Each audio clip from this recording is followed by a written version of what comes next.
ओए बादल, उठ जाओ, सूरज सर पर चढ़ाया है और तुम अभी तक ख्वाबों में पनीर के पराठे खा रहे हो। जंगल के सभी पक्षी अपने अपने कामों पर चले गए हैं और तुम अभी तक घोड़े बेचकर सो रहे हो।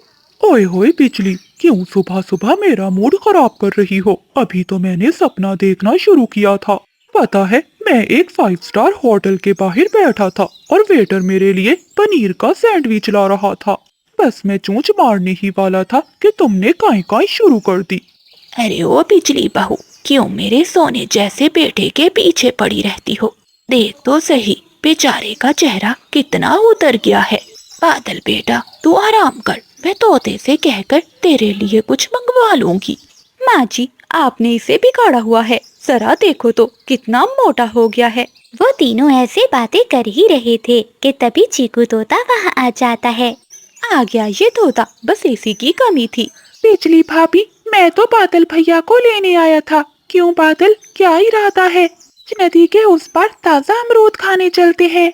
अमरूद? अरे नहीं तोते, आज कुछ मेरा स्पेशल खाने को जी चाह रहा है। बिजली, तुम चिंता ना करो, आज मैं तुम्हारे लिए ऐसा भोजन लाऊंगा कि तुम अपने पंख चाटती रह जाओगी।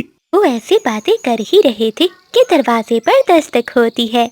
अब कौन आ गया? जाओ बादल, दरवाजा खोलो। बादल कौवा दरवाजा खोलता है।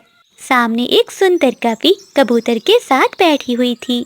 बादल, ये कवि तुम्हारा पूछ रही थी, इसलिए मैं इसे यहाँ छोड़ने चला आया। ऐसा कहते हुए कबूतर वहाँ से चला जाता है। आवाज सुनकर बिजली कवि, उसकी सास और तोता भी बाहर आ जाते हैं। हेलो एवरीवन, क्या ये वही मशहूर बरगद का पेड़ है जहाँ के कव्वे बहुत हैंडसम और दिलेर होते हैं? मेरा नाम नीली है, मैं शहर से आई हूँ, मुझे एक बॉडीगार्ड की जरूरत है। अरे ओ कवि, तुम्हें किसने कहा कि यहाँ कोई हैंडसम कौवा रहता है? यहाँ तो ये मोटा बादल है जो सारा दिन सोता रहता है। चुप करो बिजली, मेहमान से ऐसी बातें नहीं करते। जी जी मैडम, बिल्कुल मेरा नाम बादल है। मैं इस जंगल का सबसे हैंडसम कौवा हूँ। आपको बॉडीगार्ड चाहिए, मैं हाजिर हूँ। अरे वाह बेटी, तू तो बहुत सुंदर है, मेरे बेटे को नौकरी पर रखेगी। आओ आओ, अंदर आओ। तोता वहाँ से चला जाता है और बादल की माँ सबको घर में ले जाती है। आपका बहुत बहुत धन्यवाद माँ जी, आप तो बहुत स्वीट हैं। परंतु माँ जी, आपकी बहू के झुमके तो बिल्कुल आउट फैशन हो चुके हैं। हमारे शहर में तो ऐसे डिजाइन कोई चिड़िया भी नहीं पहनती। अरे ओ नीली, ये कहने पुराने जरूर हैं, मगर मेरी माँ की आखिरी निशानी है। अरे बिजली, मैडम ठीक कह रही है, हम रहे देसी कौवे, हमें क्या पता शहर के फैशन का। मैडम जी, क्या आप इन्हें बदल सकती हैं?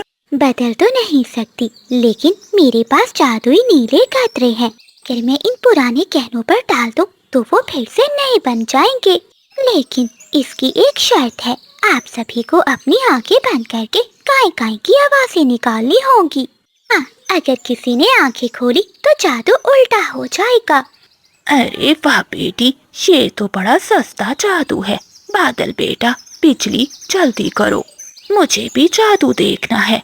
बादल बेटा, जा मेरी अलमारी से वो पुरानी माला भी ले आ। वो माला बहुत पुरानी है, मैं भी उसे नया करना चाहती हूँ। बादल कौवा अलमारी से वो मोतियों की माला भी ले आता है। वो सभी गहने नीली कवि के सामने रखकर अपनी आंखें बंद कर लेते हैं और ऊंची आवाज में काई काई करने लगते हैं। जैसे ही वो कौवे शोर मचाते हैं तो नीली कवि वो गहने अपनी पोटली में डालती है और चुपके से वहाँ से निकल जाती है। मैडम, जादू हो गया, क्या मैं अपनी आंखें खोल लूं? बादल चुप करो, मुझे कोई खुशबू नहीं आ रही और खामोशी बहुत ज्यादा है। जैसे ही वो सब आंखें खोलते हैं तो सामने न नीली कवि थी और ना ही गहने। हाय हाय बादल, मेरे गहने, वो नीली तो चोरनी निकली। हाय हाय, मेरी मोतियों की माला। बादल कुछ कर, तेरे सामने हमारा घर लूट गया। बिजली और माँ जी, रोना बंद करें, मैं इस नीली चोरनी को जरूर पकड़ूंगा। बादल कौवा तेजी से अपने घर से उड़ता है। वो तोते, चिड़िया और कबूतर के पास जाता है। तोते यार, तुम उस नीली कवि को कहाँ से लेकर आए थे? वो तो चोरनी निकली, हमारे गहने लेकर भाग गई। क्या वो कवि चोरनी निकली? मुझे तो नहीं मालूम था। मुझे तो वो रास्ते में मिली थी और कौवों के घर के बारे में पूछ रही थी, इसलिए मैंने उसे तुम्हारे घर में छोड़ दिया। क्या कहा बादल भैया? नीली कवि, मैं उसे अच्छे से जानती हूँ। वो कवि दूसरे जंगल पे रहती है। मेरे भाई के साथ भी उसने ऐसा ही किया था। तब से उसे जंगल से निकाल दिया गया था। चिड़िया बहन, अब उसे पकड़ना होगा, वो ज्यादा दूर नहीं गई होगी। चिड़िया बहन, हमें उसे नदी पार करने से पहले पकड़ना होगा। अगर उसने नदी पार कर ली तो हम कभी उसे पकड़ नहीं पाएंगे। रुको दोस्तों, ताकत से नहीं अकल से काम लो। वो नदी के पार नहीं जा पाएगी। मेरे पास एक शॉर्टकट रास्ता है, चलो जल्दी करो। ऐसा कहते हुए वो सभी पक्षी अपनी पूरी रफ्तार से उड़ते हैं। नीली कवि अभी नदी के पास ही पहुंची थी कि सभी पक्षी उसे आगे से घेर लेते हैं। मुझे छोड़ दो, मुझे जाने दो। तुम्हें ऐसे कैसे जाने दे? पहले हमारे कहने वापस करो, वरना तुम्हें चील के हवाले कर देंगे। चील का नाम सुनकर नीली कवि डर जाती है। नहीं नहीं पक्षियों, मुझे चील के हवाले मत करो, मुझे माफ कर दो। मैं बहुत मुश्किल में थी, इसलिए चोरी करनी पड़ी। क्यों, क्या हुआ तुम्हारे साथ? चिड़िया बहन, मेरा एक छोटा सा बच्चा है।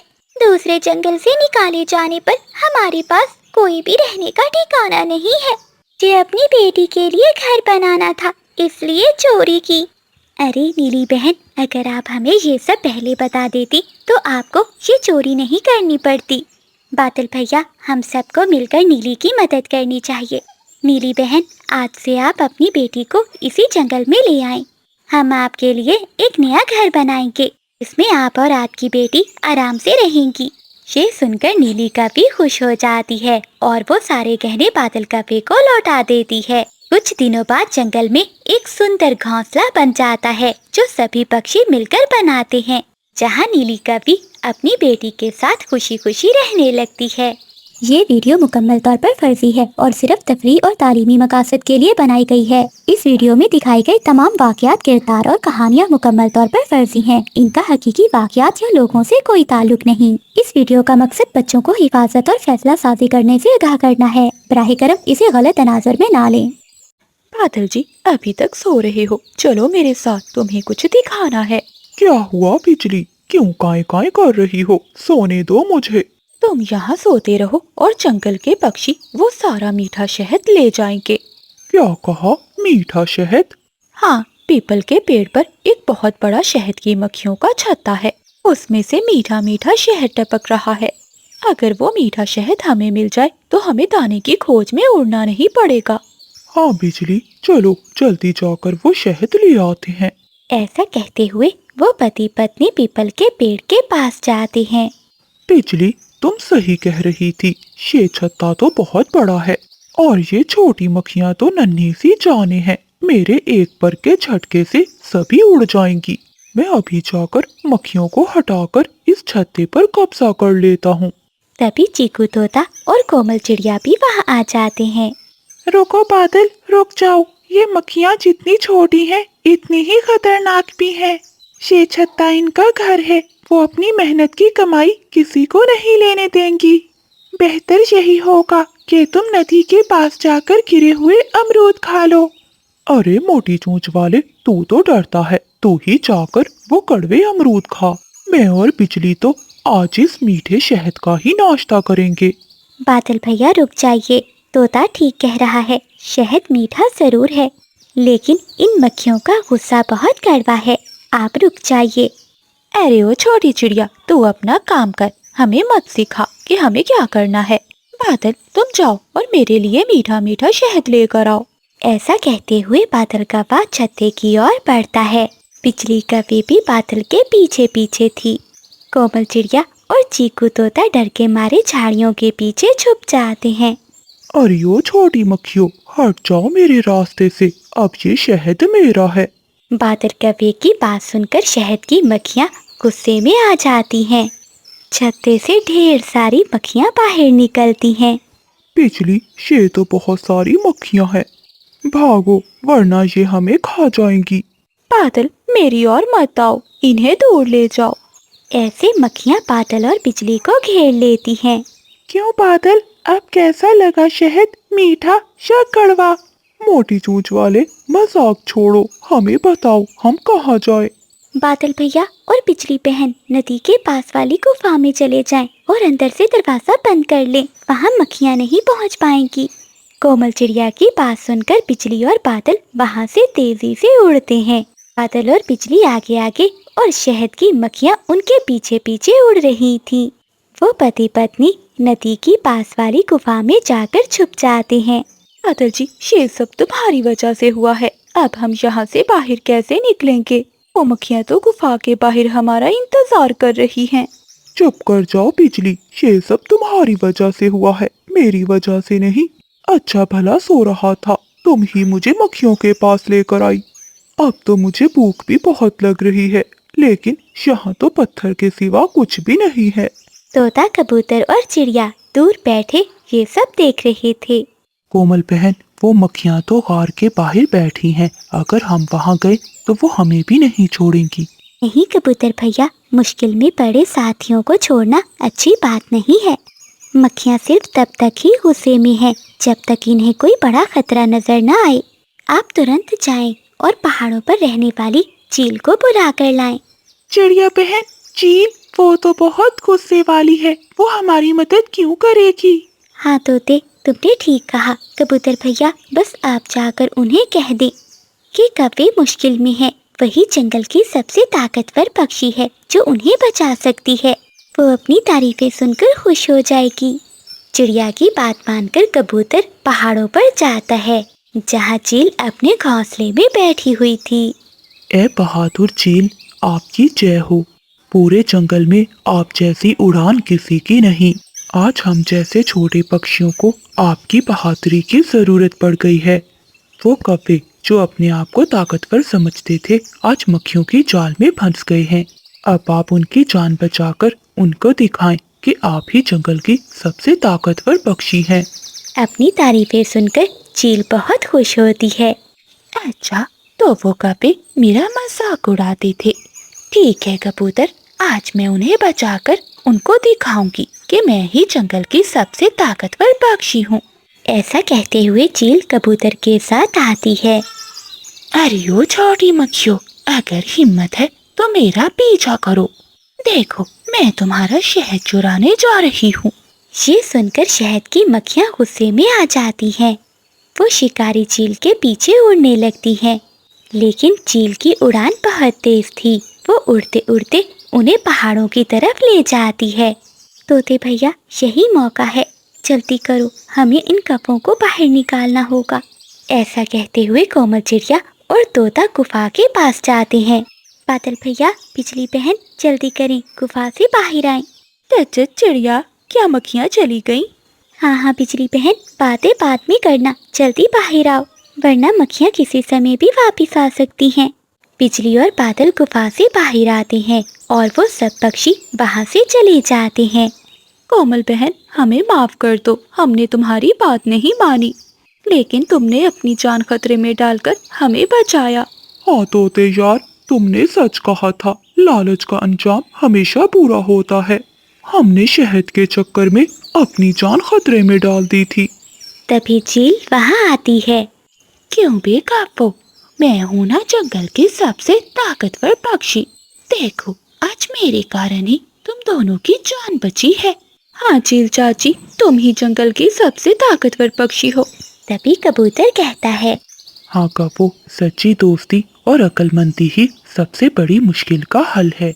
ये वीडियो मुकम्मल तौर पर फर्जी है और सिर्फ तफरीह और तालीमी मकासद के लिए बनाई गई है। इस वीडियो में दिखाई गई तमाम वाक़यात, किरदार और कहानियाँ मुकम्मल तौर पर फर्जी हैं। इनका हकीकी वाक़यात या लोगों से कोई ताल्लुक नहीं। इस वीडियो का मकसद बच्चों को हिफाजत और फैसला साजी करने से आगाह करना है। बराह करम इसे गलत तनाजुर में ना लें। बादल, देखो इस चिड़िया का घोंसला कितना गर्म और नरम है। मेरा तो जी चाह रहा है कि आज की रात हम इसी में सोएं। अरे बिजली, तुमने तो मेरे दिल की बात कह दी, मैं भी यही सोच रहा था। ऐसी सर्दी में तिनकों के घोंसले में सोना बहुत मुश्किल है। अब ये घोंसला हमारा होना चाहिए। बिजली और बादल चिड़िया के घर में बैठे ऐसे बातें कर रहे थे। तभी कोमल चिड़िया अपनी बेटी के साथ दाना लेकर आ जाती है। अरे कव्वो, तुम दोनों मेरे घर में क्या कर रहे हो? जाओ यहाँ से। तुम्हारा? अब ये घर तुम्हारा नहीं बल्कि हमारा है। अरे बिजली, ये तुम कैसी बातें कर रही हो? अरे ओ छोटी चिड़िया, सुना नहीं बिजली ने क्या कहा? निकल जाओ यहाँ से, ये घर अब हमारा है। अगर तू यहाँ से ना गई तो तुझे धक्के देकर निकाल दूंगा। बादल भैया, ऊपर वाले के लिए ऐसा ना करे। मैंने तिनका तिनका इकट्ठा करके घर को बनाया है। मैं अपनी बेटी को लेकर इतनी सर्द रात में कहाँ जाऊंगी? मुझ पर रहम करे। रहम? वो क्या होता है? बादल देखो, ये कितनी जुबान चला रही है। अभी से धक्के देकर यहाँ से निकाल दो, इसे पता चले कि इस घर का मालिक कौन है। ऐसा कहते हुए बादल कौवा आगे बढ़ता है और वो चिड़िया और उसकी बेटी को धक्के देकर घर से बाहर निकाल देता है। कौवो, तुम बहुत बुरे हो। ऊपर वाला तुम्हें कभी माफ नहीं करेगा। कोमल चिड़िया अपनी बेटी को लेकर रात के अंधेरे में वहाँ से निकलती है। मम्मा, अब हम कहाँ जाएंगे? मुझे बहुत ठंड लग रही है। चलो मीना बेटी, तोते के पास चलते हैं, वो जरूर हमारी मदद करेगा। ऐसा कहते हुए कोमल चिड़िया अपनी बेटी को लेकर चीकू तोते के पास जाती है। कोमल बहन, आंसू पहुँच लो। इन काले कपों का गरूर अब ज्यादा देर नहीं चलेगा। मैंने एक ऐसा प्लान बनाया है जिसमें ये कपे खुद जाल में फंस जाएंगे। तोते भैया, वो बहुत ताकतवर है, हम इनका मुकाबला कैसे करेंगे? चिड़िया बहन, ताकत सिर्फ पंजों में नहीं दिमाग में होती है। बस तुम वैसा ही करना जैसा मैं कहूँ। अगली सुबह चीकू तोता कबूतर को साथ में लाता है और कपों से थोड़ी दूर बैठकर बातें करना शुरू कर देता है। कबूतर यार, इतना बड़ा हीरा मैंने अपनी जिंदगी में ऐसी चीज नहीं देखी। नदी के किनारे घनी झाड़ियों के पास बहुत बड़ा हीरा है। काश मैं इसे उठा पाता, मगर वो बहुत भारी है। हाँ तोते, वो हीरा मैंने भी देखा है। अगर हमें वो हीरा मिल जाए तो हम जंगल के सबसे अमीर पक्षी बन जाएंगे। बादल जी, सुना तुमने? नदी के किनारे हीरा, अगर वो हमें मिल जाए तो हम जंगल के सबसे अमीर पक्षी बन जाएंगे। बिजली, देर मत करो। इससे पहले कि ये कबूतर और तोता वहाँ पहुँच जाए, हमें पहले जाकर उस हीरे को चुरा लेना चाहिए। ऐसा कहते हुए वो पति पत्नी नदी की ओर चले जाते हैं। चलो कबूतर, बुलबुल और कोमल चिड़िया को भी बुला लाते हैं। शिकार खुद जाल की तरफ जा रहा है। बादल जी, वो देखो, वो रहा हमारा हीरा। वो मोटी चोंच वाला सच कह रहा था। रुको बिजली, पहले मैं जाऊंगा, मैं उठाऊंगा ये हीरा। नहीं, मैंने पहले देखा था, मैं ही उठाऊंगी। ऐसे वो पति पत्नी लड़ते हुए हीरा उठाने के लिए आगे बढ़ते हैं। हीरे के पास पहुंचते ही एक जाल उन पर आकर गिरता है और वो उस जाल में फंस जाते हैं। बादल, ये तो किसी शिकारी का जाल है, हम मारे गए। कोई है, बचाओ।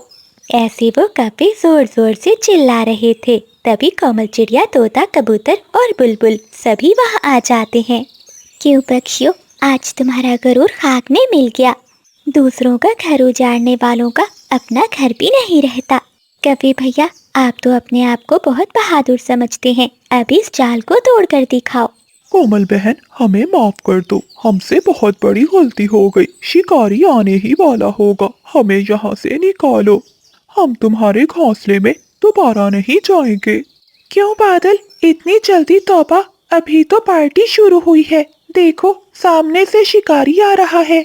दूर से शिकारी उसी ओर ही आ रहा था। ये देखकर कपे तो बहुत डर जाते हैं। वो जाल के अंदर पागलों की तरह इधर उधर टकरे मार रहे थे। चिड़िया बहन, तुम्हें तुम्हारी मीना की कसम, हमें इस बार बचा लो। हम कभी किसी का बुरा नहीं करेंगे। हाँ चिड़िया बहन, बिजली ठीक कह रही है, हम बहुत बुरे हैं। बस एक बार हमें माफ कर दो और हमें यहाँ से बचा लो। तोते भैया, हम किसी को मरते नहीं देख सकते, चाहे वो दुश्मन ही क्यों ना हो। हमें इन्हें बचाना होगा। ऐसा कहते हुए चिड़िया और सभी पक्षी मिलकर जाल को हटाते हैं और कौवों को वहाँ से निकाल लेते हैं। शिकारी के आने से पहले वो सभी वहाँ से उड़ जाते हैं। चिड़िया बहन, तुमने हमारी जान बचाई, जबकि हमने तुम्हारा घर छीन लिया।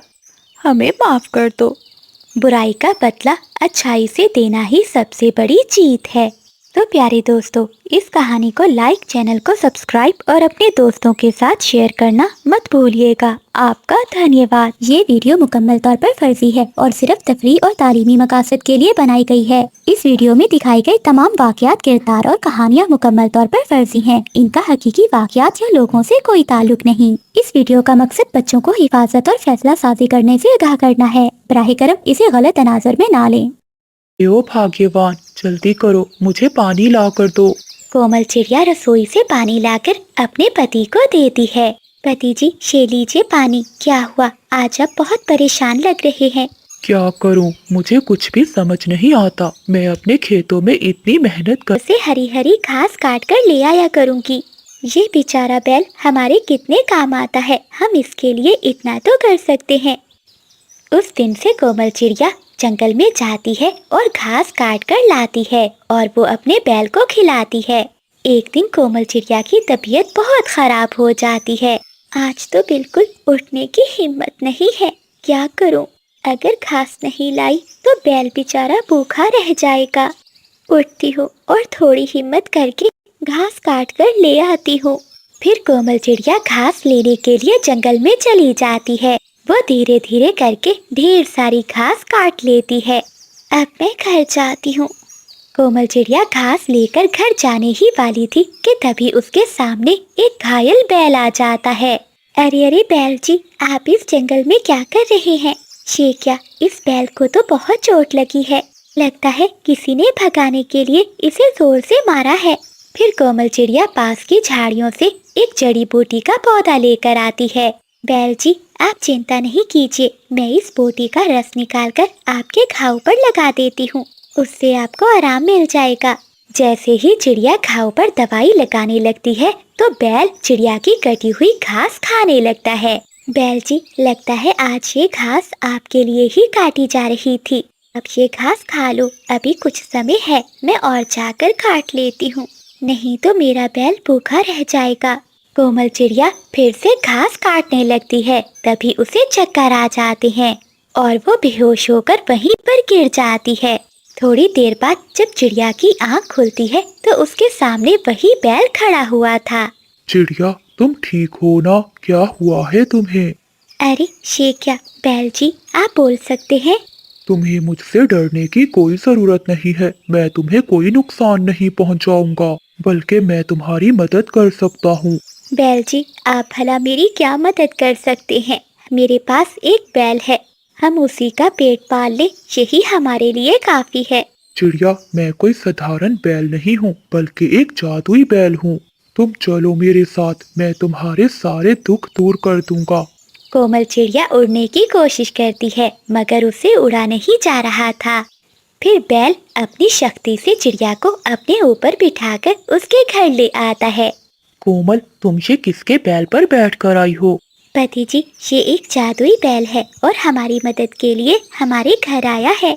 कैसी मदद? हमारे पास एक बैल तो है, उसका पेट हमसे भरा नहीं जाता। भला हम इस बैल को चारा कहाँ से ला कर देंगे? आप चिंता नहीं करो, बस एक बार मुझे अपने खेत में ले जाओ। अरे ये क्या, ये बैल तो बोल रहा है। पति जी, इतना ना डरिए, एक बार इसे खेत में लेकर जाते हैं, आखिर देखें तो ये हमें क्या चमत्कार दिखाने वाला है।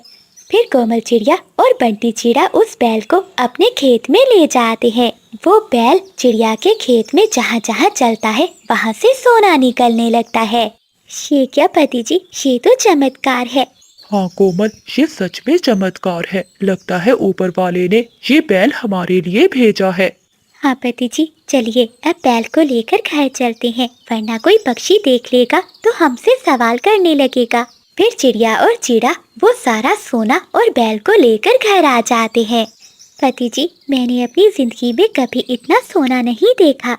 हाँ कोमल, हमारी गरीबी के दिन दूर हो गए। सुबह होते ही मैं इन्हें बेचकर पैसे ले आऊँगा। अगले दिन बंटी चिड़ा ऐसा ही करता है। वो कभी सुनार को सोना बेचकर अपनी जरूरत का सामान ले आता है। एक दिन कोमल चिड़िया अपने पति से कहती है, पति जी, मैं सोच रही थी क्यों ना हम अपने लिए एक बड़ा घर बनवा लें, आगे जाकर वो हमारे बच्चों के काम आएगा। हाँ हाँ पत्नी, आज रात मैं उस बैल को फिर से खेतों में लेकर जाऊंगा।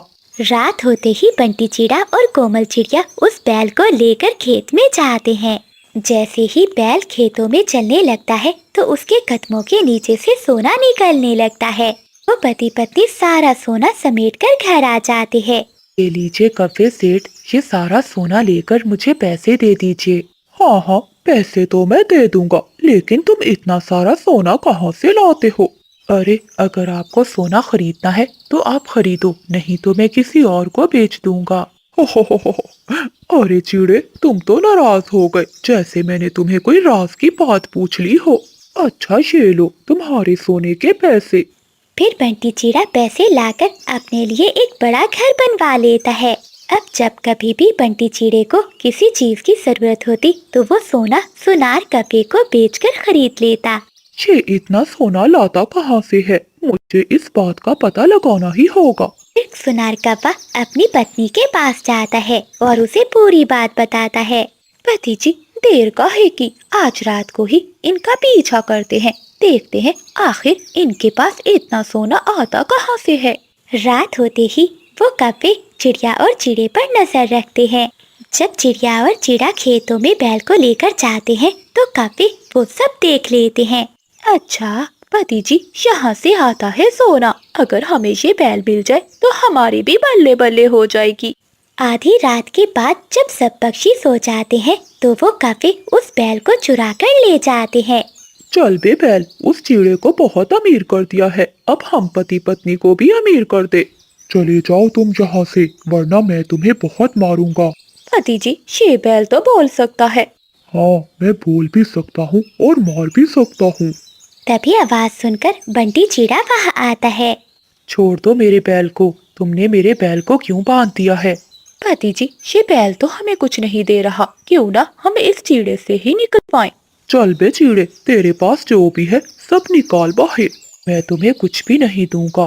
तभी बादल कपे को बहुत गुस्सा आता है और वो पति पत्नी मिलकर चिड़े को मारने लगते हैं। ये देखकर बैल को बहुत गुस्सा आता है और वो पीछे से आकर कपा कपी को उठाकर दूर फेंकता है। हाय रे पति जी, मेरी कमर टूट गई।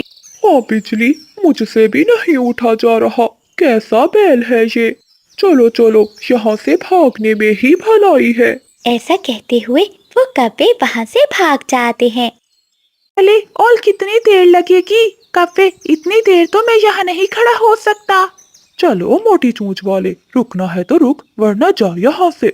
आराम से बोल, चीकू, चीकू नाम है मेरा।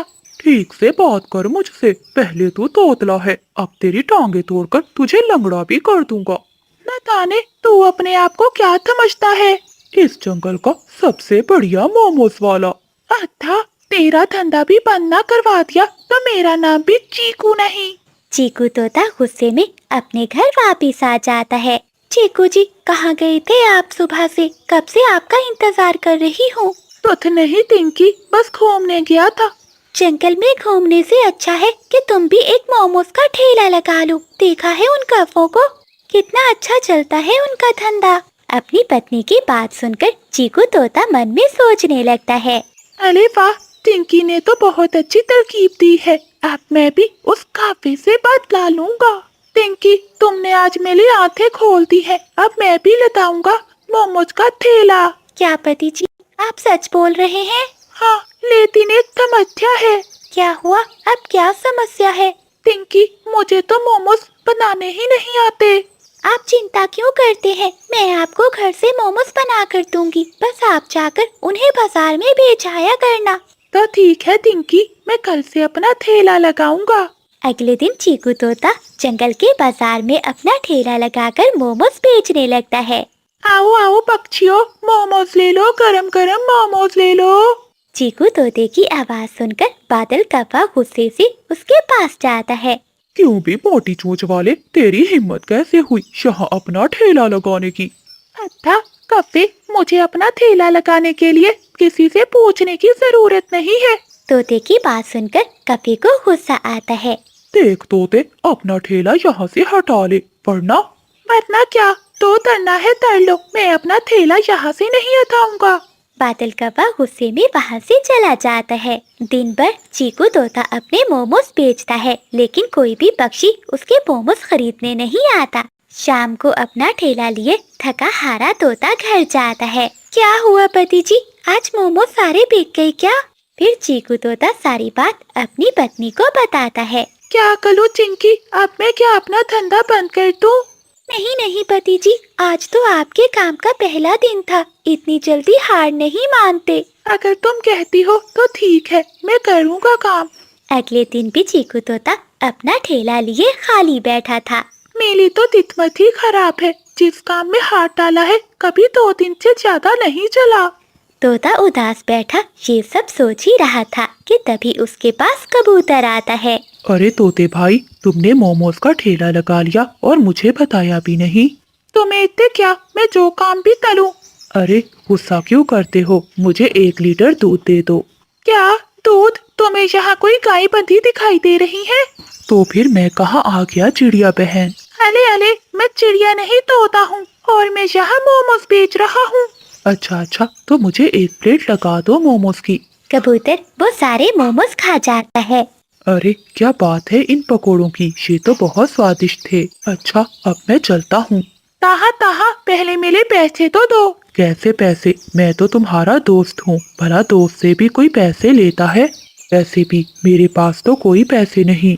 अच्छा, अगर पैसे नहीं थे तो मोमोज क्यों खाए? तभी तोता सोचता है, क्यों ना मैं इसे अपने ठेले पर काम पर लगा दूं, इससे मेरे पैसे भी वसूल हो जाएंगे। ठीक है, अगर तेरे पास पैसे नहीं है तो तू मेरे साथ मेरे ठेले पर काम करवाएगा। ठीक है तोते भाई, मैं काम करने के लिए तैयार हूँ। वैसे भी मेरे पास करने के लिए कोई काम नहीं है। दोपहर तक तोते के ठेले पर कोई भी ग्राहक नहीं आता। खले खले खले, मेरा मुंह क्या देख रहे हो? जाओ किसी ग्राहक पक्षी को लेकर आओ। ठीक है, मैं अभी किसी ग्राहक को लेकर आता हूँ। ऐसा कहते हुए कबूतर वहाँ से बादल कौवे के ठेले पर चला जाता है।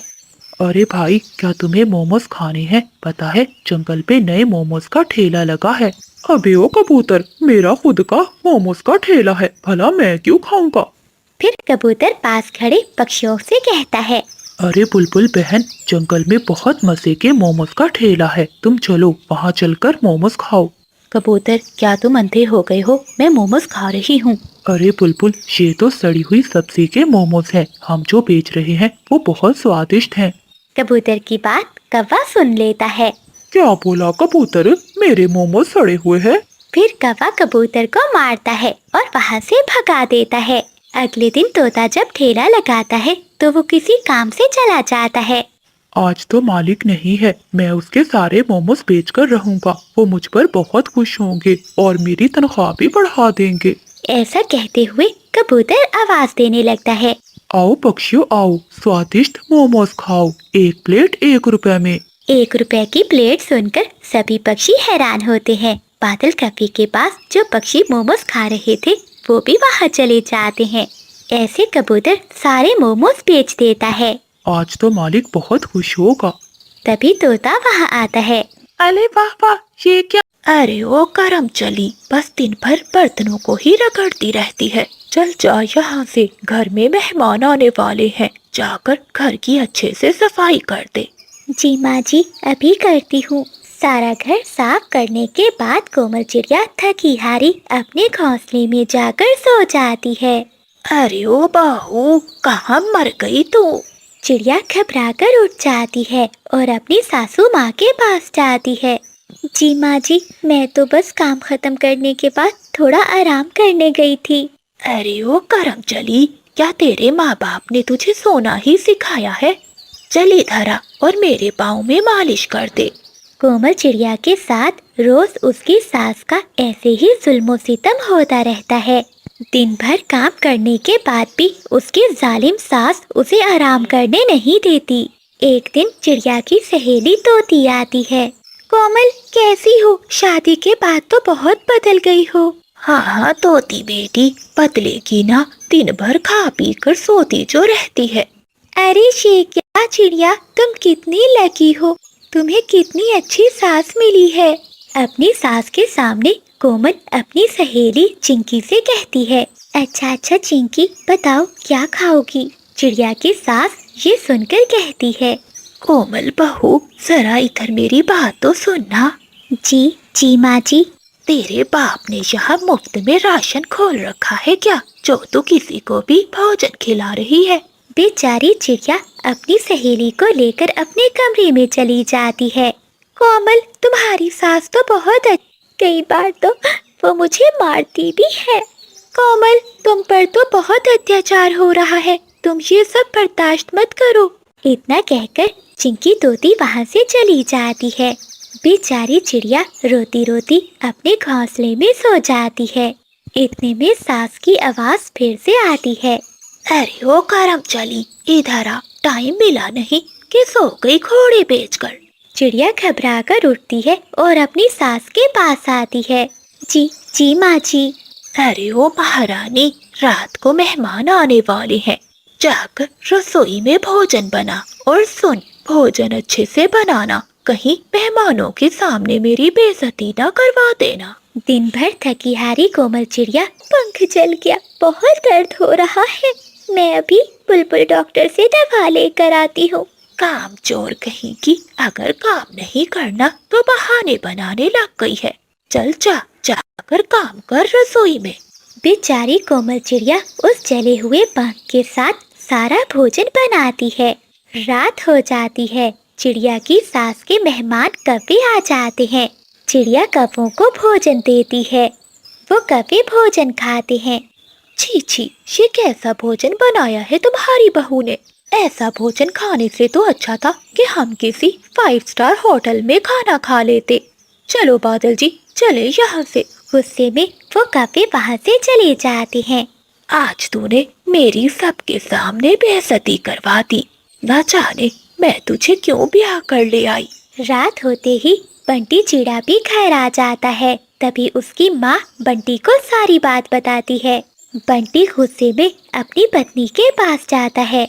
ये क्या कोमल, तुमने भोजन इतना बेस्वाद बनाया कि तुम्हारी वजह से माँ को आज कितनी बातें सुननी पड़ी। मैं तो तुमसे शादी करके ही पछता रहा हूँ। ऐसा कहते हुए बंटी चिड़िया को मारने लगता है। अगली सुबह हो जाती है। बहू, घर में सब्जी खत्म हो गई है, जा बाजार से सब्जी लेकर आ। बेचारी कोमल बुखार में गर्म तवे की तरह तप रही थी और पंख भी जला हुआ था। माँ जी, मुझे बहुत बुखार है और पंख में भी बहुत दर्द है, आज मैं नहीं जा सकती, आप जाकर ले आइए ना।